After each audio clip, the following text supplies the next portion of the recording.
Salut frérot, c'est une première pour moi de te faire une vidéo en extérieur. Alors le cadre il est incroyable, je trouve, c'est magnifique. Donc là je suis dans ma ville, c'est pas mal du tout, je suis sur les quais de la Vienne. Et là je suis avec un pote qui est actuellement en train de me filmer. C'est plutôt marrant comme situation, parce que j'aurais jamais imaginé un jour faire une vidéo avec ce mec là, alors que je le connais depuis assez longtemps. Et en fait dans cette vidéo tout simplement je vais te parler d'un truc tout con, qui s'appelle le déclic. Mais frérot, avant de commencer, il faut que tu saches un truc, ça m'énerve. Comment ça se fait qu'on ait quasiment plus de 800 abonnés en tout sur TikTok, sur Instagram, sur Twitter, sur YouTube, et on n'est que 30 abonnés à la newsletter? Tu sais pas ce que tu rates tous les matins, frérot. Tous les matins, je me lève à 5h30, putain, et je t'envoie un mail de qualité tous les matins. Je t'envoie un truc de fou, je t'envoie de la valeur incroyable que tu peux prendre pour appliquer dans ta propre vie, et toi, tu rates ça. Alors frérot, premier en description, la newsletter, frérot, tu t'abonnes, t'arrêtes les conneries. Et pourquoi maintenant je vais te parler du déclic? En fait, il y a un youtubeur que je suis depuis assez longtemps maintenant, même s'il est assez controversé, même il est plutôt détesté par les gens, c'est Alexis Jens. En fait, les gens ils l'aiment pas trop, et moi je comprends pourquoi, parce qu'il a cette image d'arrogant, il a vraiment cette image de mec pourri, et c'est vraiment ce qui dégage, je suis d'accord avec vous, je suis d'accord avec tout le monde. Mais au niveau du business, au niveau du travail sur soi, au niveau de vraiment devenir libre financièrement, de se donner à fond et de la discipline, c'est un GOAT. C'est vraiment le maître dans la matière. Et pourquoi en fait je te parle de lui? Et j'aurais pu parler aussi de Cristiano Ronaldo, j'aurais pu parler des grands sportifs, j'aurais pu parler des Chimaev, de Khamzat Chimaev. Pourquoi je te parle de ces gens-là? Parce que tout simplement, ces gens-là, ils ont eu le déclic. Ça veut dire que malgré le fait que ces mecs-là, ils sont déjà au sommet, ils ont déjà de l'argent, ils ont déjà de la réussite, ils ont déjà des femmes, ils ont déjà tout ce qu'ils veulent, ces mecs-là, ils continuent à charbonner. Par exemple, je te le disais, Alexis Jens. Ce mec, c'est une pourriture, certes, mais il continue à se lever tous les matins à 5h, à faire ses vidéos, à faire son travail, à faire son charbon. Parce que certes, il a compris qu'il était déjà en place, mais il doit quand même continuer. Et pourquoi il a compris ça? Parce qu'il a eu le déclic. Il a eu le déclic de voir sa famille galérer. Il n'a pas eu envie de voir sa mère continuer à être dans la merde, continuer à se priver. Il n'a pas envie de voir ses frères et sœurs, sa famille. Il a toujours voulu offrir aux gens. Et moi, c'est pareil de mon côté. Et en fait, tant que tu n'auras pas ce déclic-là de te dire il faut que je travaille pour ma famille, il faut vraiment que je me donne à fond pour faire changer la situation de mes proches, tant que tu n'auras pas eu ce déclic-là, tu ne pourras pas te lever tous les matins à 5h30 du matin. Parce que moi, ça fait longtemps que je suis dans le dev perso. Ça fait longtemps que je fais des habitudes de merde chaque jour, que je médite, que je fais du journaling, que je prends des douches froides, que je fais du sport. Ça fait longtemps. Mais en fait, j'ai jamais réussi à tenir ces habitudes-là très longtemps. Vraiment. Même le nofap, tout ce que tu veux, à une époque, j'arrivais pas à le tenir. Pourquoi? Parce que j'avais pas le déclic. J'avais pas encore ce truc dans ma tête qui faisait que si je le tenais pas, que si j'échouais dans ma vie, si j'accomplissais pas ce que je disais que j'allais faire, il allait y avoir un sacré problème. Et maintenant que j'ai eu ce déclic-là, maintenant que vraiment en moi, je vois que ma famille, il faut vraiment que je l'aide, que j'ai cette mission de vie, que j'ai ce pourquoi qui est largement plus grand que moi. Et en fait, j'ai ce pourquoi qui est largement supérieur à moi. Et grâce à ce pourquoi qui est plus grand que moi, qui est plus élevé que moi, j'arrive à me lever tous les matins à 5h30. Parce que, je te le dis cash, si chaque jour je pensais pas à ma famille, si chaque jour je pensais pas à mon futur, je pensais pas à l'échec, aux conséquences du fait de ma procrastination, du fait que j'arrête de charbonner, si chaque jour j'y pensais pas, je me lèverais jamais à 5h du matin pour t'envoyer un mail de valeur. J'y arriverais pas. Et avant, j'y arrivais pas. Avant, pour moi, se lever avant 6h, c'était impossible. Je me disais, putain, faut dormir à 8h, etc. Maintenant, j'arrive à faire des heures, à faire des nuits de 3 heures de sommeil, à charbonner toute la journée, à te sortir des putains de vidéos, à être productif, frérot, et à vivre une vie sociale.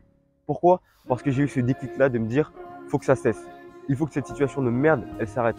Il faut que je change ma vie. Il faut que j'aide ma mère. Je regarde ma mère tous les matins, je lui fais un câlin, je lui fais un bisou. Je lui dis que je l'aime. Et je charbonne pour elle. Et frérot, tant que tu n'auras pas ces déclics-là, vraiment tant qu'il n'y aura pas un truc qui va te tilter dans ta tête, tant qu'il n'y aura pas quelque chose qui va changer dans ton mindset, de te dire faut que j'arrête de procrastiner, faut que j'arrête d'être une merde, parce qu'il y a vraiment quelque chose au-delà de moi, et que c'est pas juste moi qui va en pâtir si je travaille pas, et ben quand tu auras ce déclic-là, quand tu auras cette mentalité-là qui va changer ce mindset-là, tu vas te réveiller tous les matins en sachant déjà ce que tu vas faire. Et même si tu es fatigué, même si tu as 1 heure de sommeil, même si tu t'es branlé, même si je sais pas quoi, même si tu t'es fait quitter, même si quelqu'un est mort dans ta famille, tu vas te lever et tu vas faire ce que tu dois faire. Parce que même si c'est difficile, quand tu as ton pourquoi, quand tu as une raison d'être supérieur à toi, qui est plus grand que toi, qui te donne honte face aux gens, je t'assure frérot que tu vas te réveiller.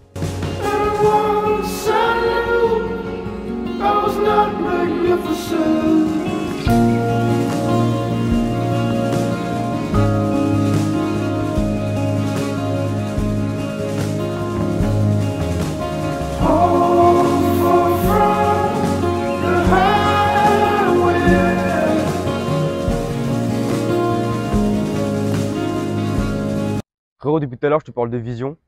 Je te parle vraiment d'avoir un pourquoi. Et je t'expliquais comment moi, de mon côté, j'ai mis en place ce pourquoi. Comment moi, chaque jour, j'arrive à appliquer cette vision. Alors en fait, au début, je commençais ce qu'on appelle le journaling. C'est le youtubeur Hamza qui le disait. Je pense que tu le connais, il est vraiment connu. Et en fait, il vraiment disait d'écrire. Il disait, je sais que la plupart des gens, ils vont pas le faire, mais vraiment écrivez. Prenez un putain de cahier et écrivez. Et c'est ce que j'ai fait pendant plus de 4-5 mois. Tous les matins, je me levais. Dès les réveils, j'avais que ça en tête. Je prenais mon stylo, j'ouvrais le cahier et je commençais à écrire. Et franchement, c'était incroyable. Parce que à ce moment-là, j'avais plein de pensées en tête. J'avais plein de choses qui trottaient à l'intérieur. Et le fait de les mettre sur papier dès le matin, dès le réveil, ça fait que tu vides une certaine charge émotionnelle dès le matin. Et du coup, tu as la journée où ton cerveau il est assez libre. Tu peux penser. Tu peux réfléchir à d'autres choses que des problèmes. Si dès le matin, tu mets dans un cahier, tu notes tes problèmes, tu écris dans ce cahier-là tout ce qui te tracasse, tout ce qui te tourmente, la journée, ça va pas t'embêter. Ça sera dans ce cahier-là. Tu l'auras déjà exprimé. C'est bon. Tu peux continuer à ta journée, tu peux charbonner. Tu n'as pas tout le temps là en train de travailler, être pensif sur une meuf, être pensif sur un pote, être pensif sur une situation avec ta famille. Non. Tu écris sur ton cahier et ça se met en place. Mais cette habitude-là, je l'ai arrêtée. Pourquoi je l'ai arrêtée? Parce que de une, j'en ressentais plus le besoin. Et de deux, je pense que je faisais autrement ce journaling-là. C'est-à-dire que je commençais plus à parler avec les gens. Peut-être que je m'ouvrais plus, je sortais plus. Et du coup, ça fait que j'avais moins besoin d'écrire. Et pour moi, c'est en fait le problème dans le dev perso actuellement, c'est qu'on dit de faire des habitudes, mais peut-être que parfois, elles vont te servir à rien. Le journaling m'a servi pendant 5 mois parce qu'à ce moment-là, j'en avais besoin. Mais peut-être maintenant, j'en ai plus besoin. Et peut-être que j'en aurai besoin dans 5 mois. Peut-être dans 3 ans, j'en aurai encore besoin. Mais actuellement, ça me sert pas. Et donc, j'arrête. Et je gagne du temps sur ma journée. Je gagne du temps tous les matins à faire autre chose. Et maintenant, ce qui me sert tous les matins, c'est de me lever et d'écrire un mail. Ça me sert. Pourquoi ça me sert? Parce que du coup, il y a de la pression sociale. Et donc ça, c'est encore le pourquoi. Le pourquoi, il va aussi à travers la pression sociale. Parce que si du coup, tous les matins, je te dis, je vais me réveiller à 5h30 et je vais t'envoyer un mail, si un matin, je me lève et je te l'ai pas envoyé, et qu'il n'y a pas la petite story avec mon fond d'écran 5h33 tous les matins, tu vas me prendre pour un clown. Tu vas te dire, ah ouais, bah il parle beaucoup, mais bizarrement aujourd'hui, il n'a pas envoyé son mail. Mais si tous les matins, je dois t'envoyer un mail, j'ai la nécessité de devoir t'écrire quelque chose, et ben t'inquiète pas, il y aura encore ce pourquoi en plus qui va se rajouter. C'est la preuve sociale. Moi, je suis quelqu'un qui fonctionne beaucoup, on va dire, à la carotte, mais surtout au bâton. C'est-à-dire que j'ai peur du regard extérieur des autres. J'ai peur que les autres me prennent pour un beau parleur, me prennent pour un clown. Alors quand je dis quelque chose, je suis obligé de le faire. C'est comme avec le semi-marathon. J'ai dit à tout le monde que j'allais le faire. J'aurais pu me dire, ah ouais, en fait, non, j'arrête, c'est un défi fou, c'est débile, peut-être que je vais m'évanouir, c'est dangereux. Mais je l'ai quand même fait. Une fois que je l'ai fini, tout le monde a fermé sa bouche. Et donc c'est pareil pour toi. Utilise la pression sociale des gens et ça va déjà augmenter ton pourquoi. Somewhere, baby, it's part of me, apart from me.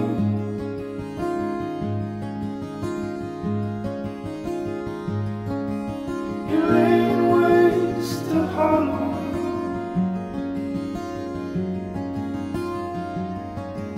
You fucked it, friend, it's on its head, it's stuck to sleep.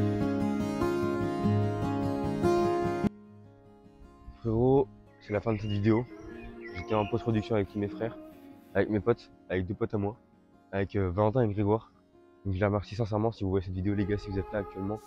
Bah là vous venez juste de partir et moi je suis dans le parc pour finir la séquence sur un petit selfie, un selfie shot. Et j'ai kiffé faire cette vidéo parce que déjà c'est en extérieur, il fait beau. Et moi quand il fait beau je suis ultra positif, je suis vraiment inspiré. Et vraiment j'ai adoré tourner cette vidéo. Là je suis dans un petit parc, c'est vraiment pas mal.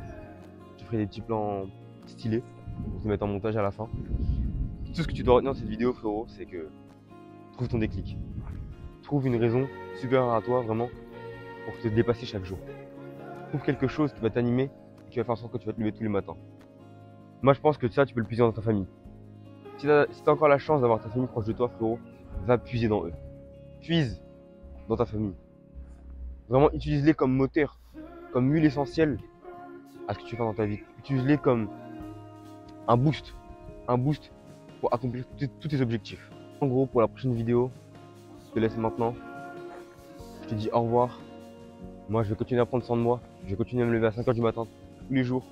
Je vais continuer à t'envoyer un mail, donc n'oublie pas de t'abonner à la newsletter parce que tu rates vraiment quelque chose et elle va commencer à prendre de l'ampleur. En plus, je me suis formé sur le copywriting, donc ça devient extrêmement intéressant à lire.